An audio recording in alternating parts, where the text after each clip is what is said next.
Lorsque vient le temps d'analyser les résultats, si nous laissons les chiffres tous en blanc, c'est un peu aride à lire, alors que si nous utilisons la mise en forme conditionnelle, les résultats vont changer de couleur en fonction des valeurs. Donc, pour ce faire, vous sélectionnez les résultats que vous voulez faire changer. Et dans mise en forme conditionnelle, on peut se rendre dans Règles et choisir des valeurs situées entre et entre. Pour ma part, j'aime bien placer les résultats entre 0 et 60, entre 0 et 59 en rouge.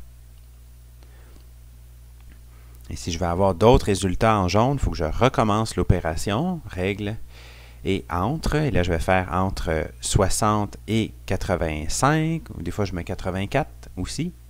Et là, je veux que ça soit en jaune. Et je veux en vert les élèves qui ont 85 et plus.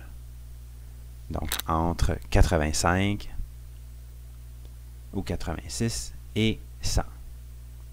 Ainsi, quand je clique en vert maintenant, ainsi, quand je clique à l'extérieur de mes cases, il apparaît instantanément que Gagan et Ronaldo, dans l'exemple présent, sont en échec. Je peux aussi faire cette même opération, mais plus simple avec 2010, en choisissant des nuances de couleurs et choisir celles qui me plaisent le plus. Remarquez que je n'ai pas de contrôle à savoir la couleur des chiffres. Il ne veut pas nécessairement dire des notes, il veut simplement dire les notes les plus basses et les notes les plus hautes. Dans mon tableau, les trois premières colonnes étaient sur 5. Je peux donc les comparer en utilisant la même option. Et là, c'est facile de voir que Gagan, par exemple, a eu la misère à la question 2, alors que Ronaldo a eu la misère à la question 1. Et je peux faire la même chose avec ma colonne qui totalise 17 points.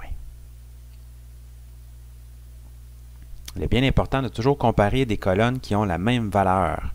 Donc, les trois premières étaient sur 5, la quatrième étant sur 17. Il a fallu que je la sélectionne individuellement. Maintenant, je voudrais faire une analyse sur les résultats. Ainsi, voir facilement les élèves qui ont régressé versus ceux qui se sont améliorés. Je vais donc dire entre moins 100 et moins 6, je voudrais que les résultats soient en rouge. Les résultats qui seraient entre moins 5 et plus 5, je voudrais qu'elles soient en jaune, car c'est essentiellement le même résultat. Donc, de moins 5 à plus 5, je veux que ça se place en jaune. Et enfin, de 6 à plus 100, j'aimerais que ça se place en vert. Donc, de 6 à 100 en vert.